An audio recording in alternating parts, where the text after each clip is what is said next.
బ్రహ్మనాయుడు గారు. శరణమా న్యాయ సమరమా ఏది తెలుసుకుంటున్నారు?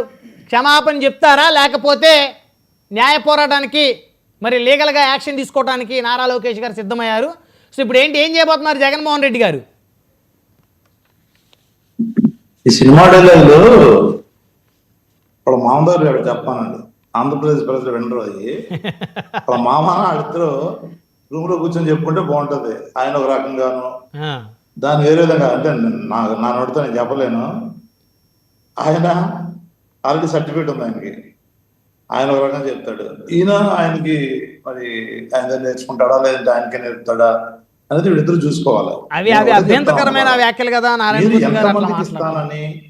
ఎంతమందికి ఇస్తానని ఎంతమందికి ఇచ్చారు? ఇవాళ ఇప్పుడు మేము అడుగుతున్నామా? డెఫినెట్ గా మేము అడుగుతాము ప్రతిపక్షంగా. కానీ ఇవాళ ప్రజలు ఏమంతా అడుగుతున్నారంటే అందులో 30 లక్షల మందికి ఇవ్వలేదని చెప్పేసి గగ్గోలు పెడతా ఉన్నారు. వాళ్ళు క్రైటీరియా లేదు, ఏమీ లేదని చెప్పేసి ఎంతమంది చెప్పి ఇవాళ అనేక రకాల క్రైటీరియాలు పెట్టి వాళ్ళు ఏ విధంగా ఫిల్టర్ చేసేయాలి, ఏ విధంగా తగ్గించాలి అనేటటువంటి కుట్ర కోణంతో వాళ్ళని కూడా దగా చేయాలి, మోసం చేయాలి, వాళ్ళని కూడా వెన్నుపోటు పడాలనేటువంటి ఉద్దేశంతో వాళ్ళు చేసిన కార్యక్రమం కనపడతా ఉంది. వాళ్ళ నెంబర్స్ సోషల్ మీడియాలో అది నేను సపరేట్గా చూపించాల్సిన అవసరం. ప్రతిదీ సోషల్ మీడియాలో చక్కర్లు కొడతానే ఉన్నాయి, మీరు కూడా చూసే ఉంటారు. ఒకళ్ళేమో 10,000 కోట్లు అంటారు, ఒకవేళేమో 8,000 కోట్లు అంటారు. ఇదంతా ఒక ఫిగర్ అంటూ మాట్లాడుతున్నట్లేదు. అఫీషియల్ గానే ఆ మంత్రులే, ఆ అధికారులే ఎవరు అనేక రకాలుగా మాట్లాడితే ఏ విధంగా చూడాలి వీళ్ళని? అంటే మీకు అవగాహన లేక, పరిపక్వత లేక, మీ డిపార్ట్మెంట్ మీద పట్టు లేక, లేదంటే ఏదో ఇచ్చామని చెప్పుకోవడానికి చేస్తున్న నాటకం అయింది. ఏదైనా క్లారిటీ ఉండాలి కదా. ఒక గవర్నమెంట్ గా చేస్తున్నప్పుడు ఈ ఫిగర్ మేము ఇచ్చాము, దీనికి ఇవ్వలేకపోయాం మిగతా వాటికి. మీరేమోని పుంఖాలుగా మైకులు పట్టుకొని ఇష్టం వచ్చినట్టుగా అడ్డు అదుపు లేకుండా, దానికి ఒక పద్ధతి పాడు లేకుండా ఇష్టం వచ్చినట్టుగా హామీలు ఇచ్చారు. హామీలు ఇచ్చినప్పుడు మాత్రం వెంటనే ఆ 30,000 మంది ఎవరైతే పోయారో, కనపడకుండా పోయారని చెప్పేసి, ఇది సహజంగా ప్రతి సంవత్సరం ఏం జరిగిందో అదే విధంగా ఆ రోజు కొంతమంది మిస్సింగ్ అని చెప్పేసి ఒక పత్రికలో రావడం, ఒక ఏజెన్సీ చూపించడం అది జరిగింది. కానీ వీళ్ళు దాన్ని ఎగ్జాగరేట్ చేసేసి 30,000 మంది, 33,000 మంది, 30,000 మంది కనపడకుండా పోయారు, లేదా వాళ్ళు బికాజ్ ఆఫ్ వాలంటీర్లు వాళ్ళు పోయారు అని చెప్పి చివరికి ఏం చేశారు?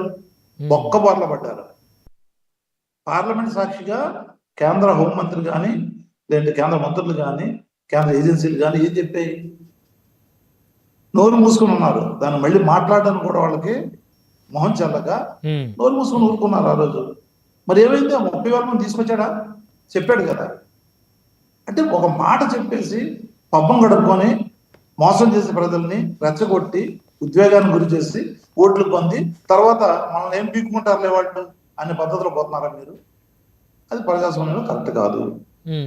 వచ్చిన వెంటనే చేస్తున్నాడు. అది చేశాడా? సుగాలి ప్రీతి వచ్చిన వెంటనే నేను ఇది చేస్తాను, అది చేస్తాను చెప్పి ఎన్నోసార్లు ఎన్నో మీటింగుల్లో పోటీ చేయడం జరిగింది. ఏం చేశాడు? ఇవన్నీ మనం కాదు. నారా లోకేష్ గారి ఇంకో ట్వీట్ చదువుతాను. తల్లికి వందనం సూపర్ సక్సెస్. తల్లుల కళ్ళల్లో ఆనందం చూసి జగన్ రెడ్డి గారి కడుపు మంట 3 పెరిగింది.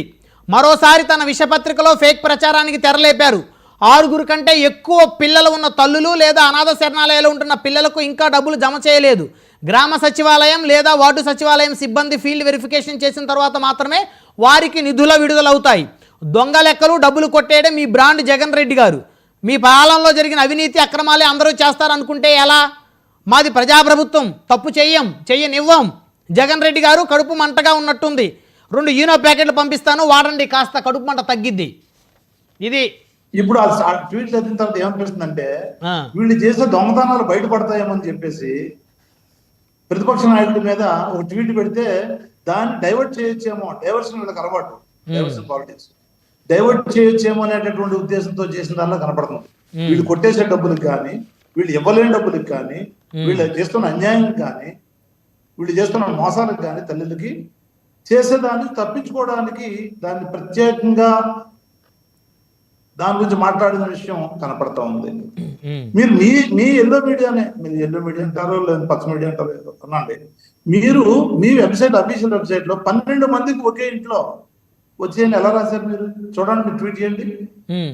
అవును ఇచ్చారు తెలుగుదేశం ఇచ్చారు పార్టీ ఒకే అఫీషియల్ ఇంట్లో వెబ్సైట్ చేయండి. ఒకే ఇంట్లో 12 మందికి ఒకే ఇచ్చిన మాట ఇంట్లో వాస్తవం. 12 మందికి వచ్చే మీరు గర్వంగా చెప్పుకోవడానికి ఒక ట్వీట్ పెట్టారు. అసలు మీకు ఏమన్నా జ్ఞానం ఉందా అని నేను అడుగుతా ఉన్నా.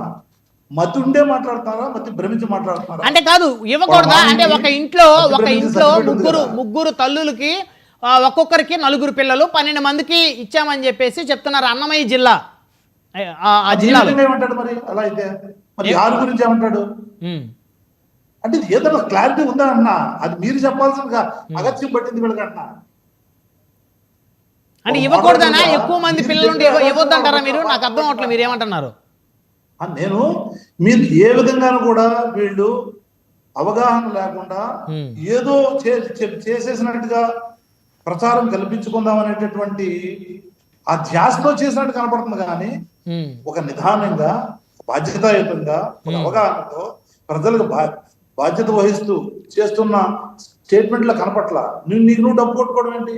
అంటే నువ్వు ఇచ్చిన డొల్లతనాన్ని, నువ్వు చేసిన డొల్లతనాన్ని, నువ్వు చేసిన తప్పుల్ని, నువ్వు చేస్తున్న లొసుగుల్ని కప్పిపుచ్చడానికి నువ్వు బాహాటంగా పదే ట్వీట్లు, పదే ఆ పోస్టులు, ఉమ్. పదే ఈ డబ్బాలు కొట్టడమా మీరు? అంత అగత్యం ఎందుకు పట్టింది? కాదు మీరు ఇప్పుడు మోసం ఇప్పుడు చేశారు ఇప్పుడు కాబట్టే శరణమా లేకపోతే రణమా? అయ్యా నేను చెప్తున్నా కదా, వాళ్ళ మామయ్య నువ్వు రూమ్ లో పెట్టుకొని, వాళ్ళ వైఫ్ కూడా యాక్సెప్ట్ చేద్దేమో, వాళ్ళ మామయ్య నువ్వు రూమ్ లో పెట్టుకొని చెప్పానండి. ఆ డైలాగ్ ఇద్దరికిద్దరు సరిపోతారు, ఇద్దరికిద్దరు సరిపోయారు అని చెప్పి ఆ డైలాగ్ ఉంది కదా, అట్లా ఓకే ఓకే ఇద్దరిద్దరు సరిపోతారు. అది రైట్, correct కాదు. మళ్ళీ వస్తాను మీ దగ్గరికి. మనతోటి తెలుగుదేశం పార్టీ నుంచి